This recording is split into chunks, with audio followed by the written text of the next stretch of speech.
connexion ce matin ou non?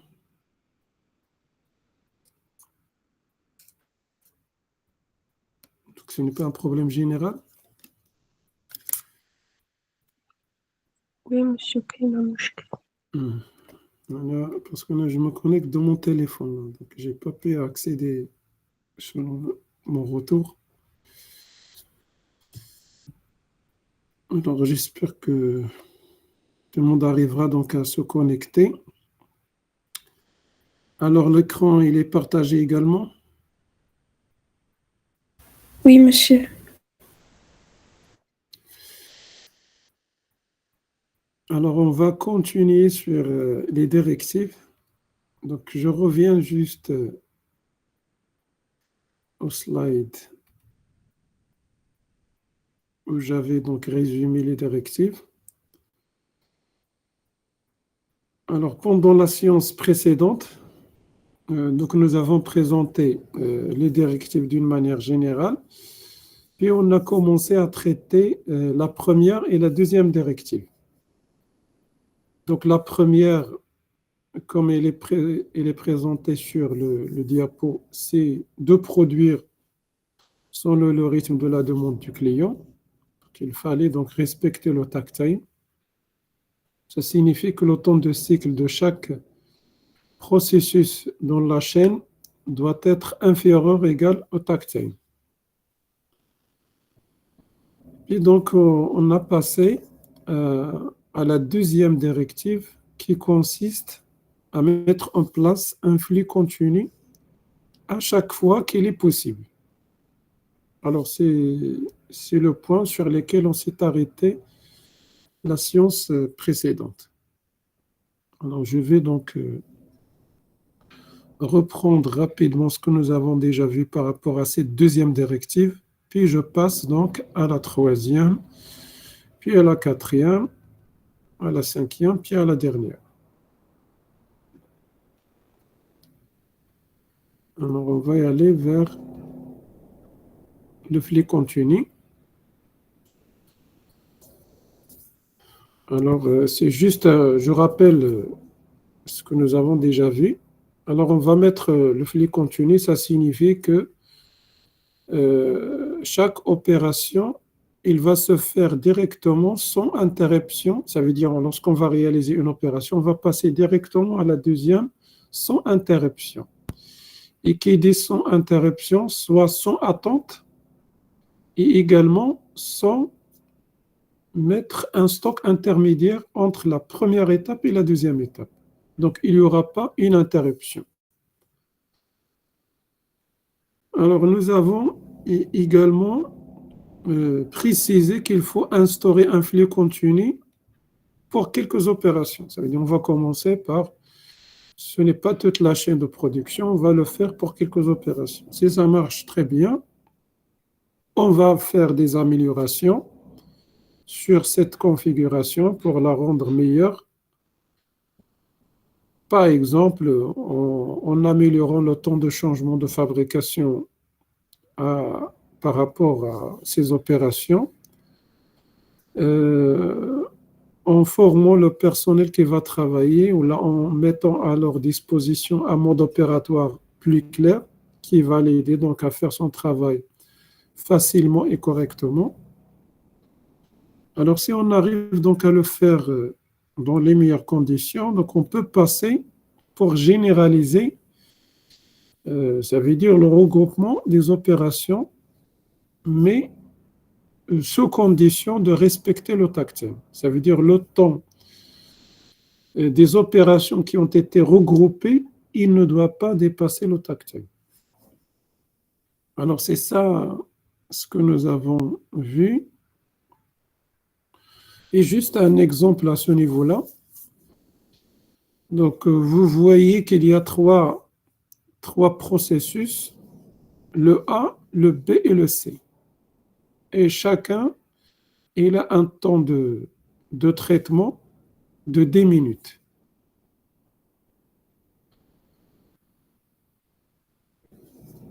Alors, si on va calculer le lead time, donc ça va nous donner en total 30 minutes. voire plus avec, ça veut dire les déplacements qu'on aura entre A et B et entre B et C. Il y aura un temps de transfert. Alors, à votre avis, sans voir la suite de toute façon du cours, alors si on veut mettre le flux continu, ça veut dire on va travailler sur le poste A directement sans attente sur le poste B, puis sur le poste C. Alors, combien il va devenir le lead time si on va regrouper A, B et C? Réfléchir sans voir de toute façon le cours, sinon vous avez la réponse au niveau du cours que vous avez sur Moodle. Normalement, ça sera 10 minutes. Des minutes, non, je ne pense pas. Je pense que je Parce dois qu'il faire faut penser déjà à ce qu'il y aura un temps de passage. Parce que la première pièce, une fois elle sera traitée dans le poste A, donc le poste B, il n'a pas quoi à réaliser. La même chose pour le poste C. Donc il faut comptabiliser ça. Monsieur, je pense que c'est exactement 30 minutes, puisqu'on élimine le temps de transfert et d'attente. Non, non. C'est sûr et certain que c'est non. C'est non. Pourquoi on va se casser la tête donc à faire un flux continu? Ça veut dire que l'amélioration elle est très faible.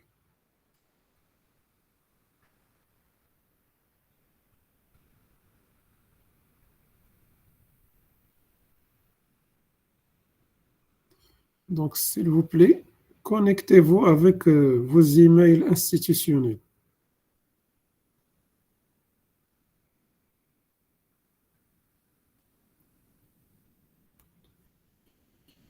Alors, réfléchissez un petit peu. Donc, celui qui a donc évoqué des minutes, il doit rajouter déjà les temps de passage de A à B et de B à C.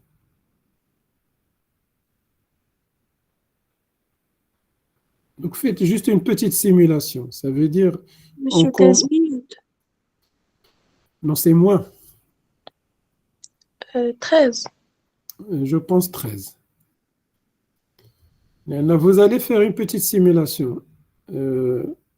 A, donc elle va prendre la première pièce. Il va la traiter, ça va demander 1 minute. Puis il va la faire passer au B pour qu'il puisse faire son traitement. Donc, qui va passer également 1 minute. Et puis, donc, il sera passé par C qui va, ça veut dire demander également 1 minute. Puis, il va sortir. C'est ça pour la première pièce. Et les autres, ils vont suivre. C'est-à-dire, il y aura une succession. Donc, si vous faites correctement la simulation, vous aurez ce type de schéma.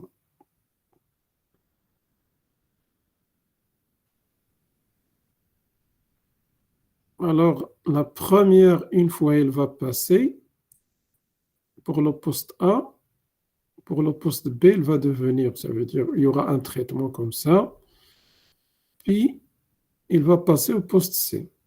Et on va continuer donc à le faire pièce par pièce. Donc, depuis la première pièce, celle-là, jusqu'à la dernière pièce qui est celle-là. Alors, c'est 1, 2, 3, 4, 5, 6, 7, 8, 9, 10, 11, 12. 12 ou la 13. Donc, 1 et 2, plus 12. Donc, c'est 12. Plus 10, donc c'est 12. Donc, on aura 12 minutes.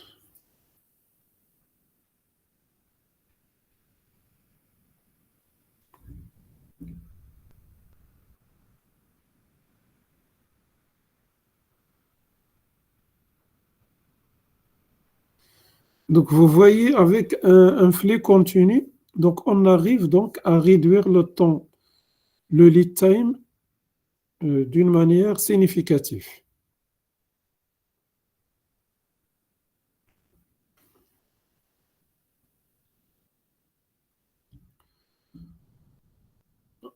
Alors ça, c'est juste pour mettre en évidence parmi les avantages du flux continu, c'est déjà le temps de traitement et le temps de traverse des pièces. Alors, si ce n'est pas possible, ça veut dire on peut mettre le flux continu pour quelques opérations, mais parfois on ne peut pas le mettre pour toute la chaîne. Parfois, on ne peut pas le mettre même pour aucune opération.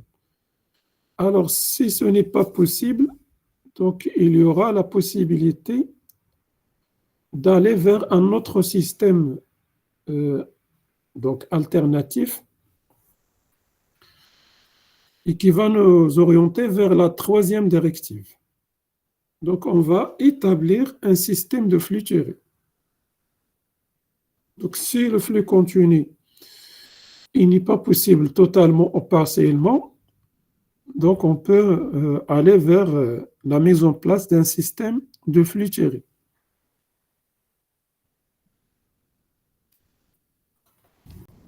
Donc, on va citer quelques cas où ce n'est pas possible de mettre en place le flux continu. Alors, pour le cas suivant, des opérations distantes sans possibilité de les rapprocher. Donc, nous avons, ça veut dire un poste X et un poste Y. Alors, si on veut mettre le flux continu, il faut rapprocher le poste X à côté du poste Y. Alors, ceci n'est pas possible de le faire. Ça veut dire qu'on ne peut pas faire un flux continu entre X et Y. Parce que ça va demander déjà un temps de transfert depuis X jusqu'à Y. Donc, dans ce cas-là, on ne peut pas mettre, pour certaines opérations, le flux continu.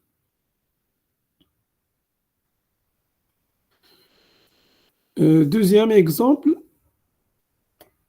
donc une machine qui est utilisée pour la production de plusieurs familles de produits. Donc, nous avons une machine commune à plusieurs familles. Donc, je peux mettre une machine commune C. Donc, plusieurs produits. Donc, par exemple, A, B. Donc, il va passer par cette machine-là. C, etc. Alors, c'est quoi le problème si nous avons cette configuration? Ça veut dire que nous avons plusieurs familles ou plusieurs pièces, ils font le passage pour la même machine. On aura un temps d'attente pour chaque. Donc, on aura un temps d'attente déjà et on aura également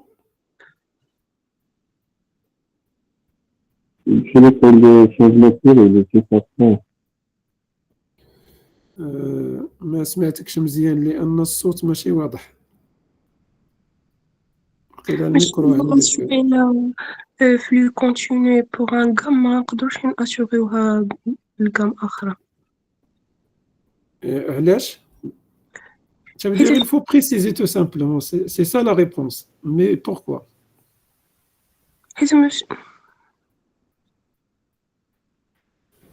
Alors, si on veut...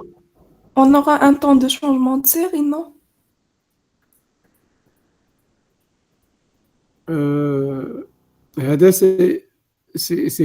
C'est un cas de plus. Mais donc, on va rester sur le cas de votre collègue lorsqu'elle a dit, ça veut dire pour une gamme, on va utiliser la machine. Donc, c'est une famille, par exemple.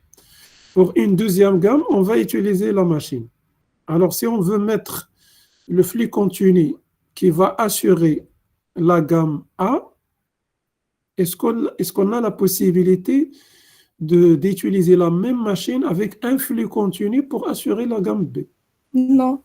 Non, monsieur, sinon je veux l'implanter une autre machine C à côté Donc, tout des simplement, problème d'implantation. On ne peut pas mettre, ça veut dire une machine commune, alors que si on veut assurer le flux continu par rapport à la gamme A, cette machine-là, elle doit être dupliquée. Il y en a, on doit ça veut dire la déplacer quelque part. Si on va la déplacer pour la gamme A, ça va être bon. Mais pour la gamme B, ça va être loin. Donc, on ne peut pas donc assurer le flux continu pour les autres gammes. On peut l'assurer juste pour une gamme. Et quand même, on doit faire attention. Est-ce que donc l'implantation de cette machine, il va pénaliser les autres gammes? Ça veut dire le gain qu'on aura pour la gamme A, il y aura plus de pertes pour les autres gammes en termes de déplacement et en termes d'attente. Donc, c'est pour cette raison-là, on ne peut pas donc assurer le flux continu dans ce cas-là. Si on va l'utiliser pour une famille ou une gamme, on ne peut pas assurer pour les autres. Voire, parfois, les pertes qu'on cherche à éliminer, elles seront plus importantes. Il vaut mieux rester sur la première configuration au lieu de passer à une configuration qui va pénaliser les autres gammes.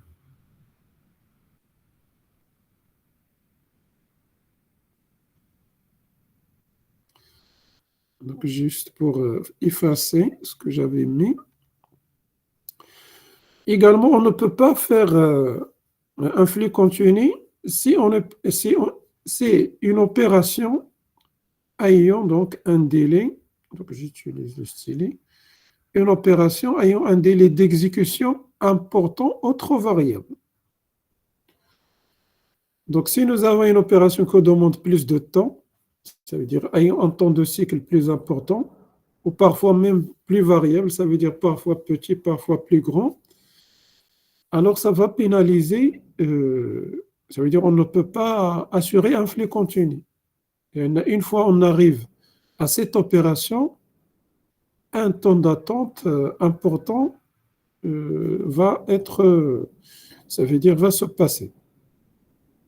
Et s'il est variable, ça veut dire chaque fois, on ne peut pas être sûr de ce temps-là. Il y en a parfois, ça dépend de traitement qu'on réalise. Parfois, il est plus petit, parfois, il est plus important.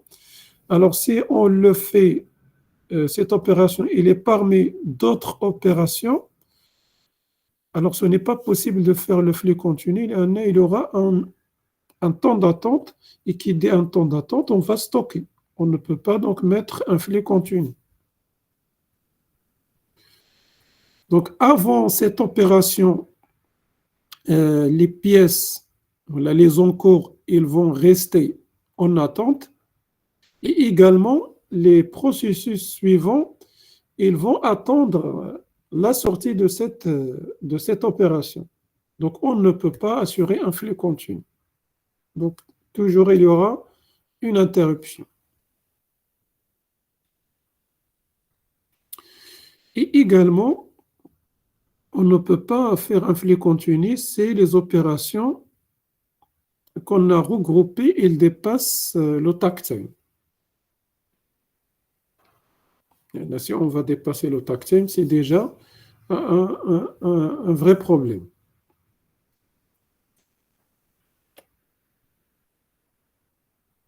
Donc, etc. Donc, ça justifie qu'on ne peut pas assurer d'une manière claire le flux continu, généralement, là, d'une manière, ça veut dire on ne peut pas assurer tout le temps le flux continu. Alors, ceci n'est pas possible. On peut faire appel à une deuxième solution, c'est le flux tiré. Alors, vous connaissez c'est quoi le flux tiré, c'est juste un rappel. Alors, le processus client qui contrôle le débit de production du procédé fournisseur. Donc, le pilotage de notre processus, il va se faire par l'aval. Donc, c'est l'aval qui contrôle l'amont.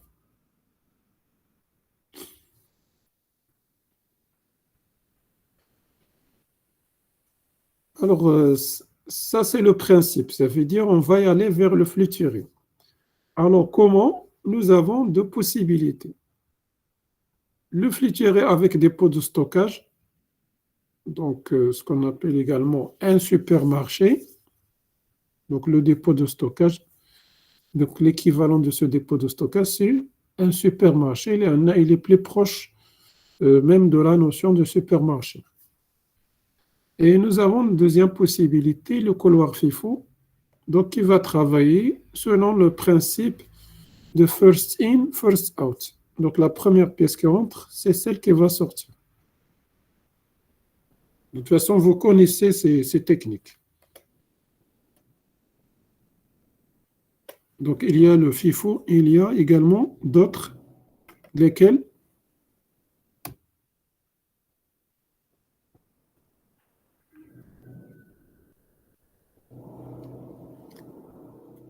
donc j'ai dit, il y a ça veut dire la technique FIFO, et il y a d'autres techniques Monsieur de ce Lifo. type. Donc c'est l'IFO, last in, first out. Oui, monsieur.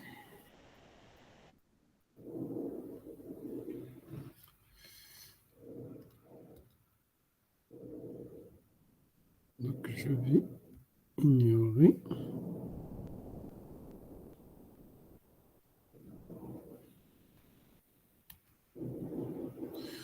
Alors on va voir la première possibilité. Le flux tiré avec des pots de stockage. Tout simplement, et je ne vais pas me tarder à ce niveau-là, que j'explique légèrement, on va utiliser le système Kanban qu'on a déjà étudié. Donc le client, il va... Donc je vais utiliser ça. Donc le client, il retire du dépôt de stockage ses besoins au moment où il en a besoin. Donc il va retirer, il va prélever ses besoins de ce dépôt de stockage. Alors le fournisseur, il lance la production des éléments qui viennent d'être prélevés pour les remplacer. Donc ça veut dire que nous avons un système synchronisé. Donc il y aura un dépôt de stockage. Donc le client, il va s'approvisionner de ce dépôt de stockage et le fournisseur, il lance la production. Là, il va alimenter le dépôt de stockage si il est nécessaire, ça veut dire s'il y a donc une consommation qui a été faite par le client. Et c'est pour cette raison-là, il est plus proche de la notion de supermarché. Lorsque vous allez faire vos courses à un supermarché, donc vous aurez des rayons, là où vous allez, ça veut dire, chercher vos besoins. Donc, et, de toute façon, le responsable d'alimentation, donc il va alimenter les rayons selon la consommation des clients. Donc, si un rayon il est vide, donc il va être alimenté par le stock qui est donc disponible. Donc, on est plus proche de cette notion de supermarché.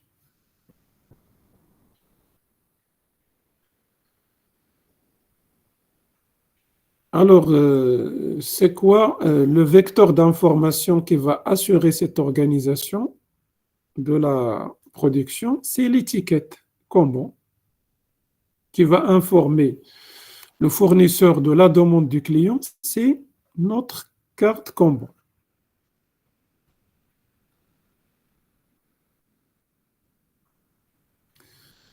Alors, lorsque le client il prélève un contenant dans le dépôt, ça veut dire un contenant, un conteneur, il retire la carte associée au contenant et il la range dans le tableau combo. Donc, ça veut dire, lorsque le client il commence à consommer, ou là, il est vers la fin de sa consommation, donc il va retirer, il va détacher le combo qui va être mis à la disposition du fournisseur sur un tableau combo.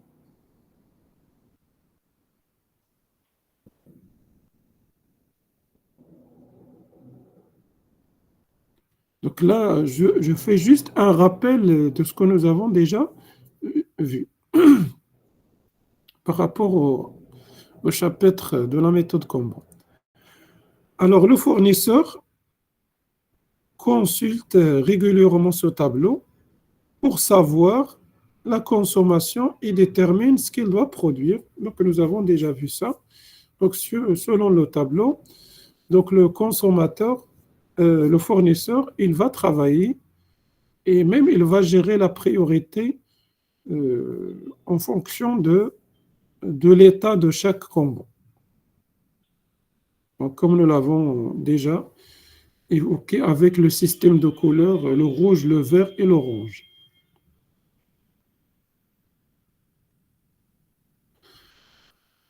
Alors, cette information que nous avons dit, il peut être assurée par un combo, il peut être assuré par plusieurs méthodes. Par exemple, nous avons déjà vu, c'est quoi les deux cas ou les cas? On peut donc mettre un combo sans faire appel à une carte combo. Donc, vous allez me rappeler les deux cas que je vous ai donc expliqué l'autre fois.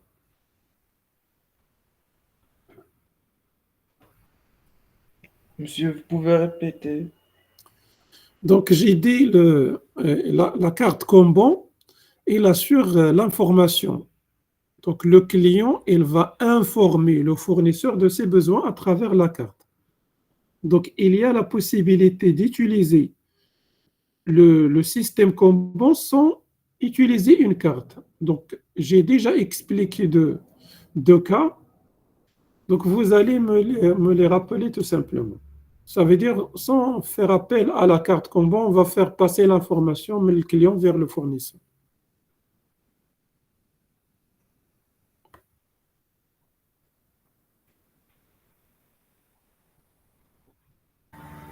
Monsieur, Oui. par les conteneurs vides. Donc, ça veut dire, un conteneur vide, c'est un signe Oui. que donc le client, il a consommé. Et donc, comme ça, donc, le fournisseur, il va remplir ce qui a été vidé par le client. Donc, ça, c'est le premier cas. Et surtout, lorsqu'on a parlé de quel système, comment il s'appelle le système? Le système a deux bacs. À deux bacs. Donc, c'est two-bin system, où là, le système a deux bacs, bac vide et bac rempli. Et le deuxième cas,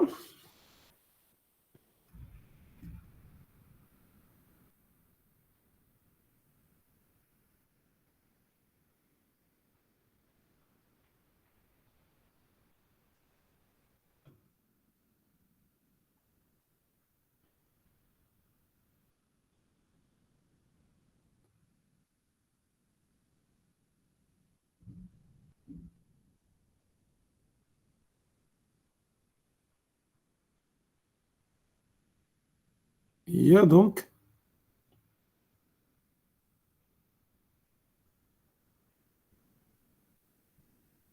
le tracé sur le sol. Vous vous rappelez de ça ou non? Oui, monsieur. Lorsque le client il est plus proche du fournisseur, donc il y aura donc un tracé sur le sol qui indique que donc, je ne sais pas, un produit X il a été consommé ou là il n'a pas été encore consommé et à quel niveau il a été consommé. Donc nous avons des tracés sur le sol qui indiquent. Donc on n'a pas besoin d'utiliser par exemple une carte combo pour informer ça veut dire le fournisseur. Il va consulter juste le tracé pour voir les besoins du client. Donc, ça veut dire on peut penser au même système, mais avec, ça veut dire des solutions qui n'utilisent pas une carte, tout simplement. Donc, c'est la même chose que vous voyez au niveau de cette remarque ici. Alors, juste une schématisation de ce que nous avons déjà évoqué. Donc, vous avez un fournisseur et un client. Donc, le fournisseur, il va alimenter le dépôt de stockage par les contenants, accompagné des Kanban. Donc, chaque contenant, il a un Kanban. Une fois il arrive au client, donc il va commencer la consommation, puis il va détacher le Kanban qui sera mis dans un tableau Kanban. Puis donc, la boucle, il va continuer. Donc, le tableau Kanban, il va informer le fournisseur. Donc, il va commencer donc, à travailler selon les priorités. Alors, ça, c'est juste un rappel du système Kanban.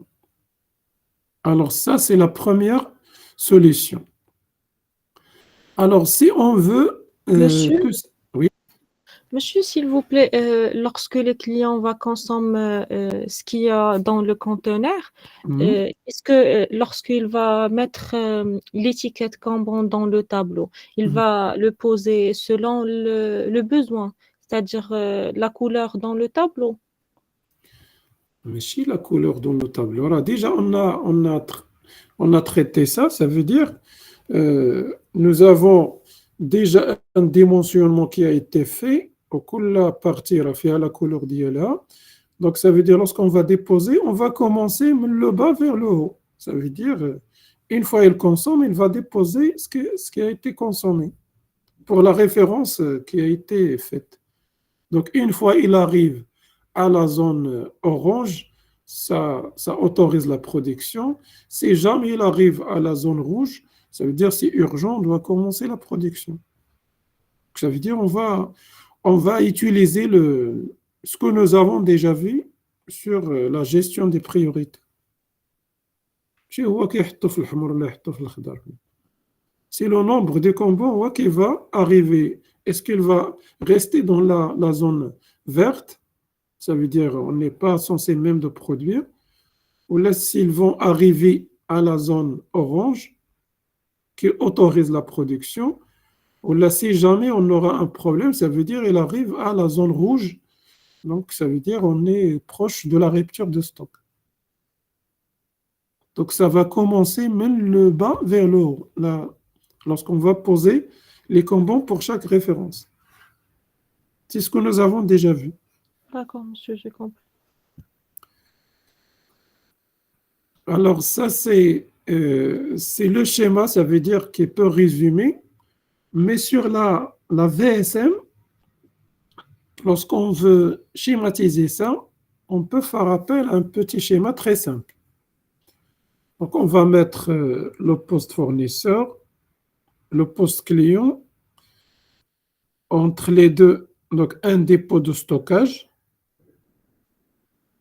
Ça veut dire entre les deux, là, ça ne signifie pas qu'il est entre les deux. Ça veut dire qu'il peut être dans un espace différent de celui, que ce soit de poste fournisseur ou de poste client. C'est juste pour simplifier la présentation.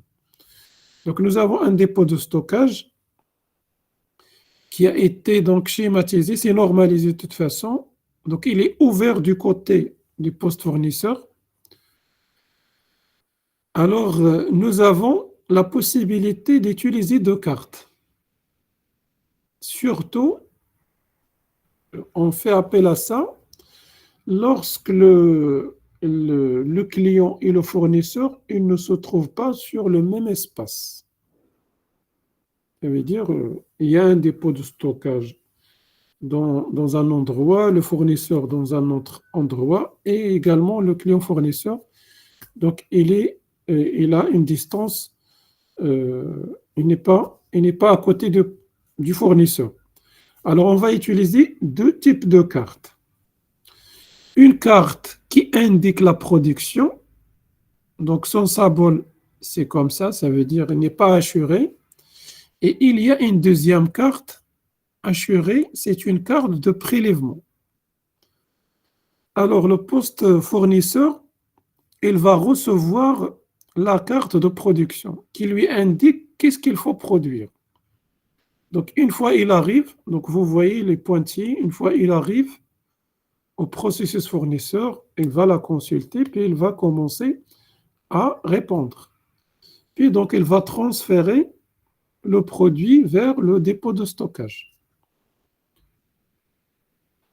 Alors, le poste client, une fois il aura besoin, donc il va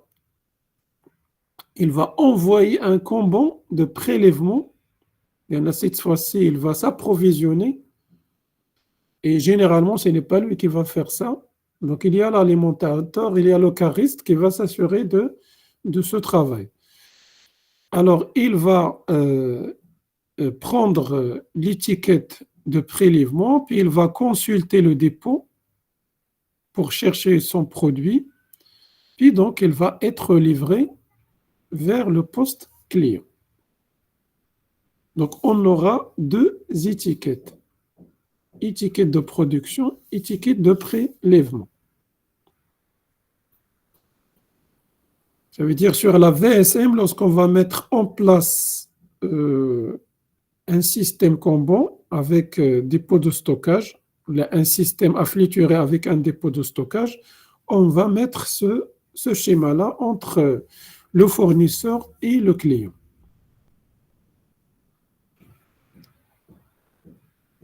Et vous allez de toute façon, ce que j'avais mentionné oralement, il a été écrit sur chaque carte Kanban pour le prélèvement. Et c'est la même chose pour la production.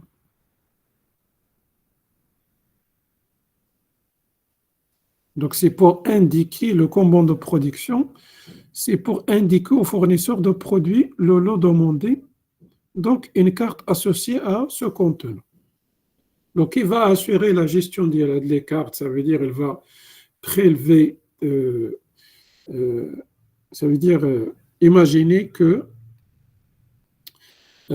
à ce niveau-là, du côté de poste client, donc le manutentionnaire ou l'alimentateur, donc il va chercher la carte chez le poste, le processus client, donc il va prendre la carte assurée, puis il va y aller vers le dépôt.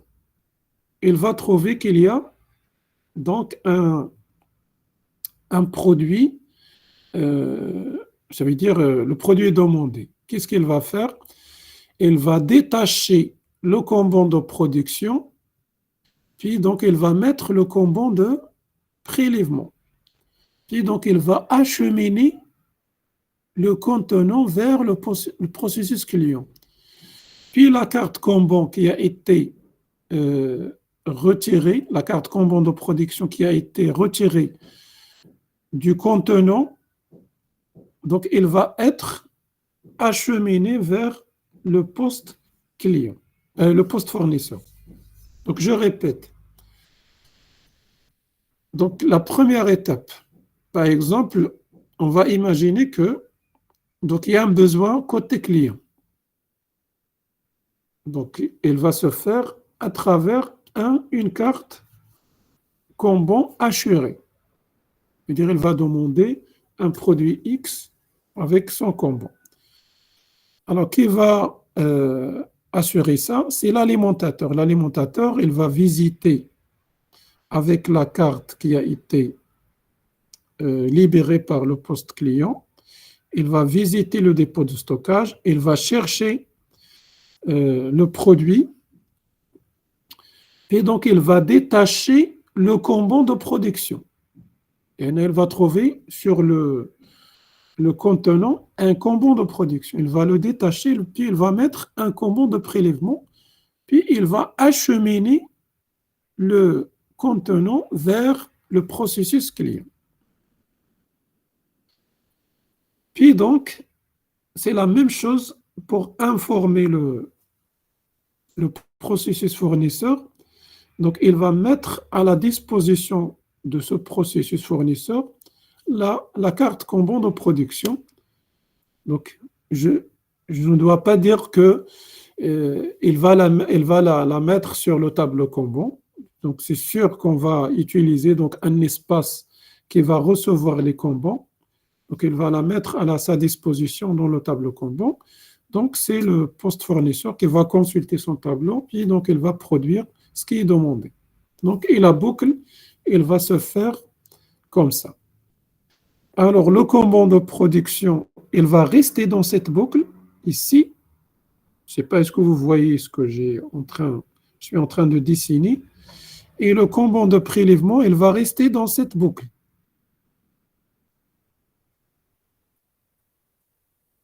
Donc, c'est juste, on a différencié entre le Kanban de prélèvement et le Kanban de production, puisque le poste fournisseur et le poste client, ils ne sont pas dans le même espace.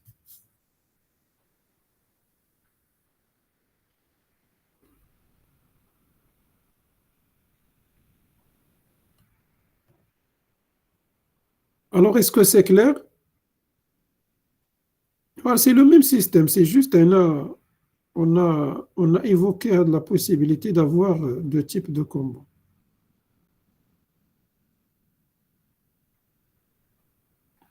C'est le même principe qui reste valide comme nous l'avons vu pour le flux lorsqu'on va utiliser le système Kanban.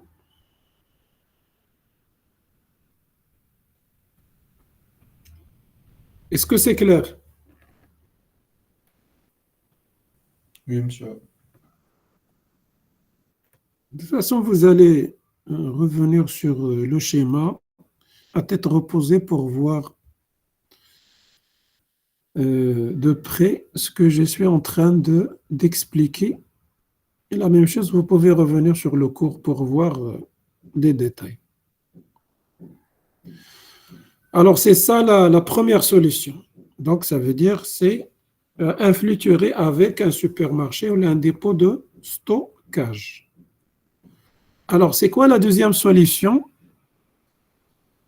que j'avais donc précisée? Donc, soit un dépôt de stockage, soit First in, first out. donc le couloir FIFO, donc il va travailler selon la technique first in, first out.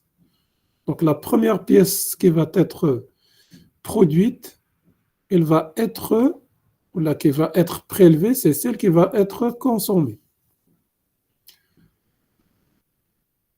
Alors, à votre avis, à quel moment on peut faire appel à ce type de technique au lieu de faire appel au dépôt de stockage? Est-ce que vous connaissez, par exemple, des cas où on n'a pas la possibilité de mettre un dépôt de stockage? Monsieur, pour le secteur agroalimentaire, il faut nécessairement consommer les produits qui sont produits les premiers.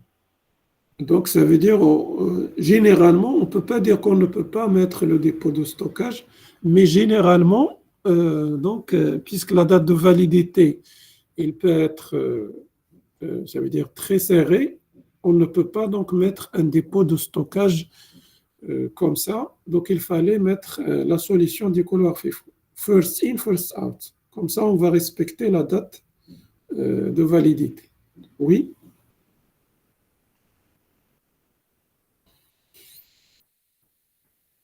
Monsieur, si jamais on n'a pas des emplacements pour le stockage aussi.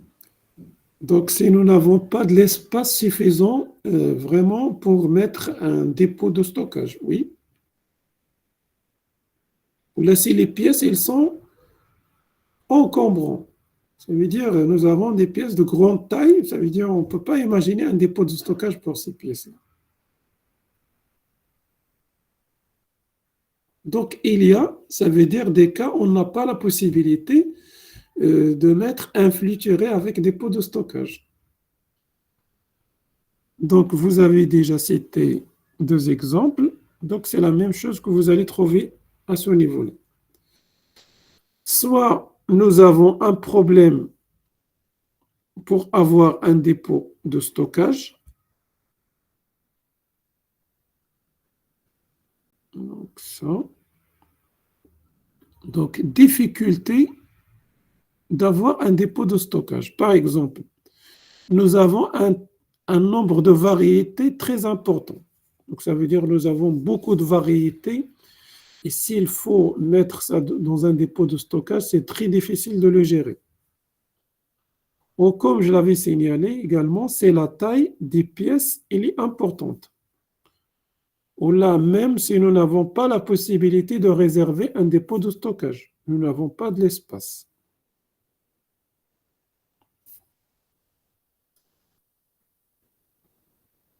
Il y a également cette raison, production des pièces sur mesure. Donc, si on travaille selon une production sur mesure, ça veut dire qu'on ne va pas répéter ça, on le fait une fois. Donc, ce n'est pas la peine qu'on va réserver tout un espace pour le dépôt de stockage, alors que c'est des pièces spécifiques pour un client qui ne va pas se répéter par la suite. Donc, c'est une production sur mesure. Donc, il fallait la traiter d'une manière temporaire à travers donc, la technique du couloir FIFO. Et on peut également citer les productions qui coûtent trop cher, dont le stockage, ça va être une perte pour l'entreprise, parce que le coût de stockage, il est très élevé. Alors, il ne fallait pas donc mettre un dépôt de stockage. Ou le cas, comme votre collègue l'a signalé, si nous avons une durée de stockage limitée avec une date de validité très serrée, on peut citer le cas des produits agroalimentaires. Donc, dans ce cas-là, et dans les cas similaires, on ne peut pas utiliser un dépôt de stockage. Donc, nous avons une deuxième solution. Si le couloir FIFO, ou là l'espace FIFO, de toute façon, il peut être sous forme de couloir, ou là sous forme de toute façon d'un emplacement qui va recevoir les pièces. Alors, c'est quoi le couloir FIFO? C'est un emplacement physique, ça veut dire un espace, avec une capacité donnée des pièces qui peuvent mises dans des contenants. Exemple, les palettes, ou la chariot, ou la panier, ou même sur un convoyeur. Donc, nous avons un espace physique dont, ça veut dire cet espace, on contrôle le nombre de pièces qu'on va mettre et qui va assurer l'alimentation d'un poste client. Donc, on peut mettre des contenants, des palettes, ou là, des chariots, ou là, des paniers, ou là, autre chose, comme il peut y avoir parfois un convoyeur entre le poste client et le poste fournisseur. Donc, le poste fournisseur, il va alimenter ce convoyeur avec les pièces qui vont arriver jusqu'à poste client.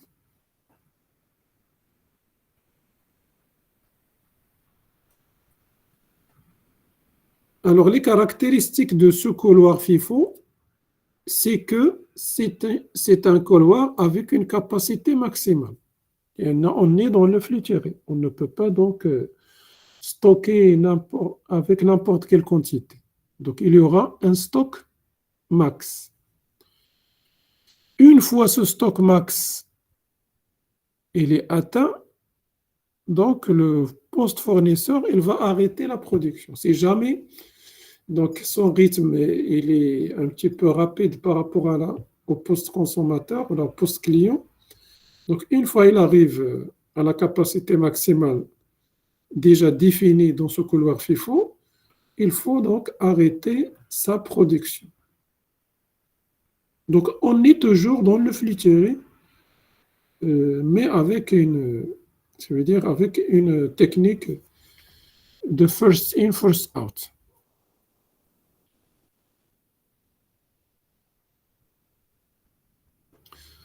Alors, le prélèvement par le client, là, le processus client, il se fait selon l'ordre de premier entrée, premier sortie.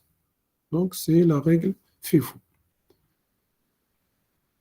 Et la production ne peut donc ça veut dire se renouveler que lorsqu'une partie du stock aura été prélevée. Donc, une fois on arrive au maximum, on ne peut pas produire plus. Alors, pour dimensionner le couloir FIFO, donc il fallait tout simplement prendre en considération déjà la demande du client et la charge de travail du fournisseur. Ça veut dire qu'on doit rythmer ça veut dire le cycle de production du poste fournisseur et le cycle de consommation du poste client. Donc comme ça, on va dimensionner combien on peut mettre dans le couloir FIFO pour ne pas générer des stocks excessifs parce que notre objectif, c'est d'assurer un flux tiré. Et on cherche à synchroniser le travail entre le client et le fournisseur.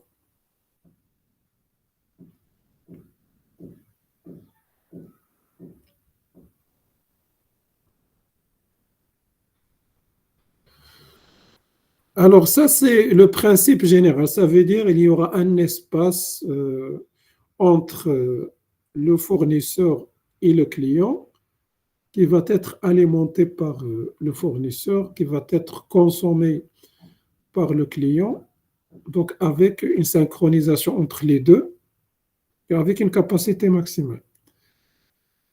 Alors, d'une manière concrète, comment on peut réaliser ce couloir FIFO? Alors, on peut le réaliser en mettant les produits sur des rails à rouleau ayant une légère pente, puisqu'on veut travailler selon le rythme de first in, first out.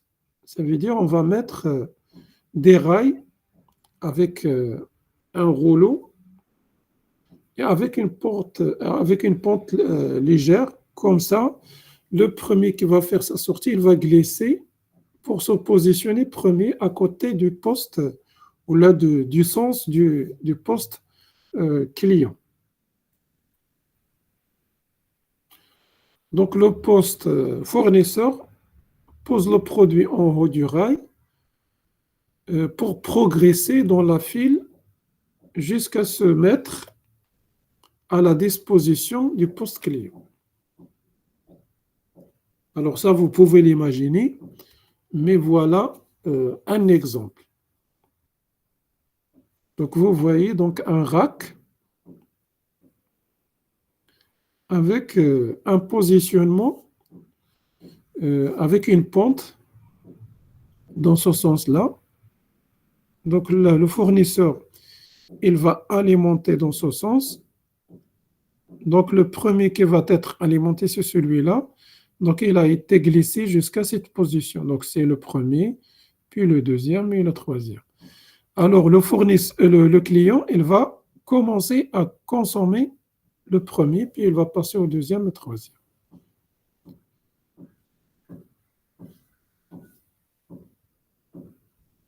Donc, c'est un rack avec des rails avec une légère pente qui va permettre d'assurer la technique first in, first out. Donc, ça, c'est concrètement une solution. Il peut y avoir une deuxième solution, surtout avec des palettes ou là, avec des cartons de taille qui peuvent être importantes. Alors, vous voyez des rouleaux ici. Donc, puis donc, on va mettre dedans la marchandise ou là, le produit, puis on va le pousser. Donc avec la pente, celui qui a fait sa sortie premier, il va se positionner à côté du poste consommateur. Donc c'est un couloir également FIFO.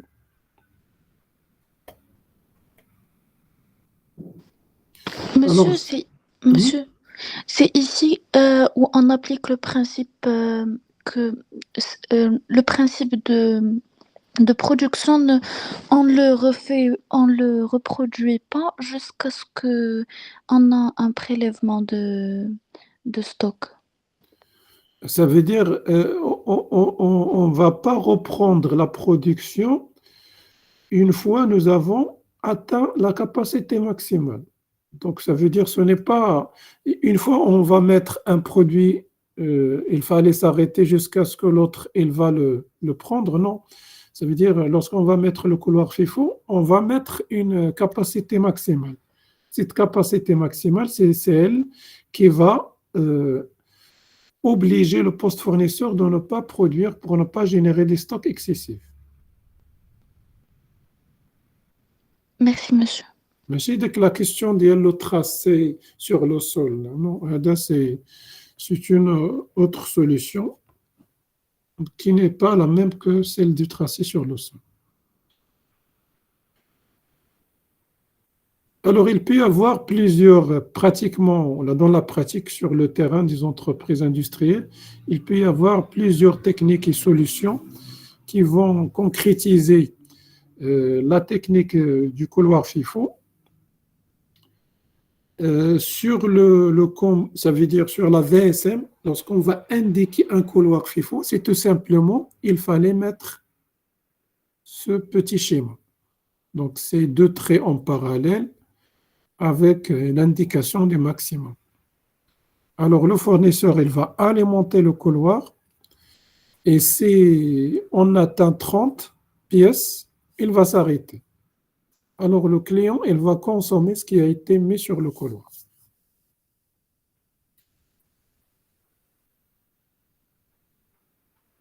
Donc, c'est le principe de couloir FIFO sur la VSM.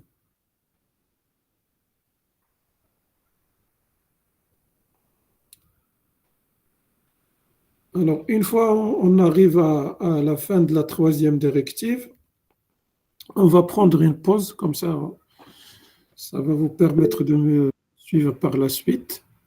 S'il vous plaît, monsieur. Oui, Sur, oui, sur le principe du couloir FIFO, la représentation avec la VSM, la petite étiquette, elle représente quoi? quelle petite étiquette? Sur le Ah, le ok, ça c'est juste pour indiquer. Ça veut dire il ne fallait pas mettre ça c'est un autre schéma. Il fallait juste indiquer ce schéma-là. Ça veut dire le fournisseur, il va alimenter le client. Alors ça, c'est un combo de production. Donc ça veut dire on va, une fois le stock ici, donc il sera vidé. Donc, pour indiquer au fournisseur de travailler, donc on a la possibilité de véhiculer l'information comme ça. Mais ce n'est pas nécessaire de le faire. C'est que donc le maximum, il est déjà un indicateur pour soit pour alimenter ou là pour s'arrêter. Sinon, c'est une indication comme quoi il faut commencer à produire si jamais nous avons un vide à ce niveau-là. Ok, d'accord, monsieur. Si on met le max à 30 dans le couloir FIFO, le fournisseur, il recommence à produire après une certaine utilisation d'un certain nombre de caisses ou comment? Lorsqu'on va mettre le maximum, c'est 30, ça veut dire, pour lui, une fois nous avons moins de 30, il peut alimenter le couloir. Ah, ok, d'accord. Le signe, c'est tout simplement le maximum. D'accord. Merci, monsieur. De toute façon, ça, il va être dimensionné à partir de deux rythmes. Le rythme de la production, donc c'est le fournisseur, et le rythme du client, du consommateur. on va mettre un maximum en fonction de l'étude du site de rythme pour qu'on puisse vraiment être avec une synchronisation meilleure.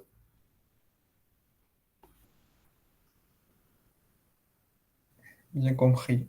Ok. Merci. Alors, imaginez si la capacité du couloir FIFO est égale à 1.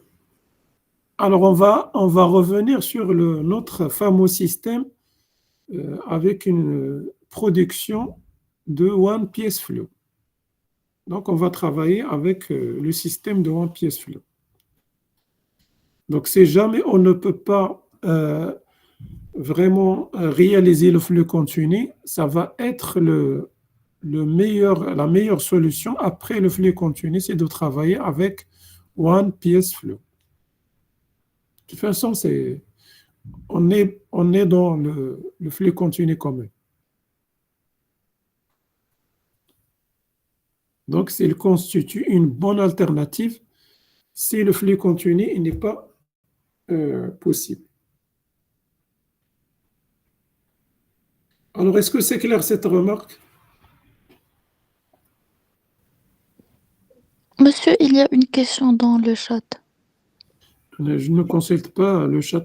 Si je consulte le chat, je ne dois pas mettre ça veut dire l'écran, le plein écran.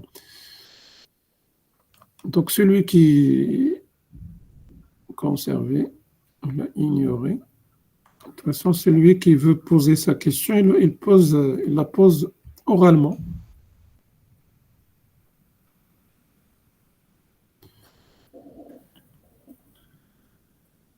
Non, on ne va pas utiliser la carte combo. Il se fait de mettre un maximum. Donc, ça indique soit il faut s'arrêter, soit il faut, ça veut dire travailler.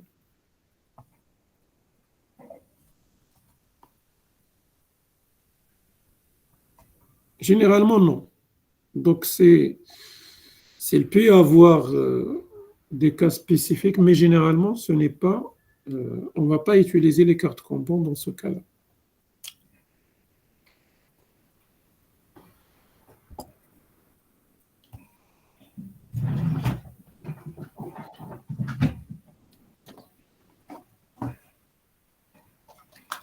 C'est suffisant de toute façon de mettre juste la capacité maximale, c'est largement suffisant. Sauf si nous avons, pour le couloir FIFO, ça veut dire si on veut travailler plusieurs références, donc pour informer le fournisseur, donc on peut l'informer à travers un combo. Sinon, si nous avons une seule référence qui va passer, je ne pense pas que c'est nécessaire d'aller vers l'utilisation des cartes combo. Donc, c'est ça ma réponse.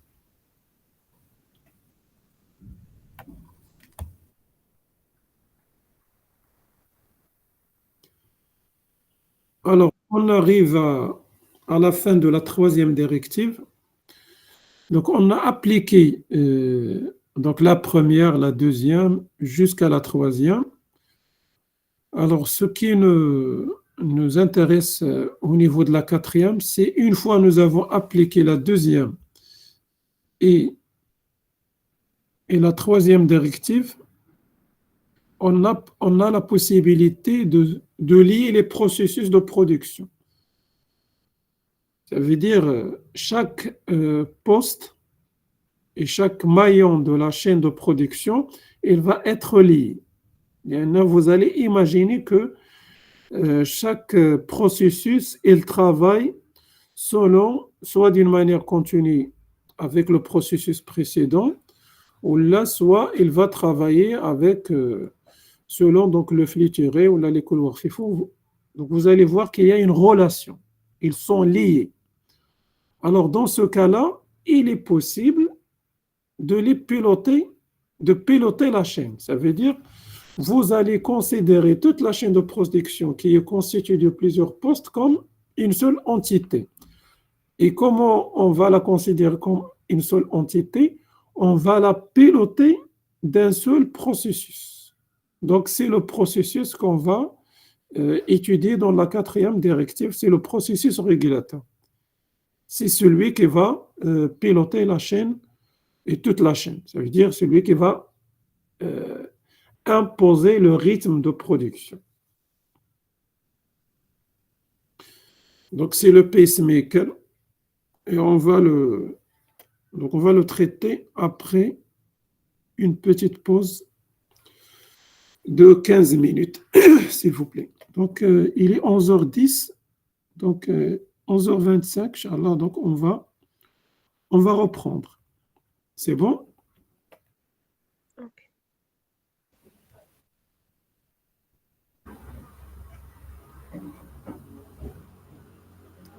Est-ce que c'est bon? Donc, on va reprendre d'ici un quart d'heure. D'accord, monsieur.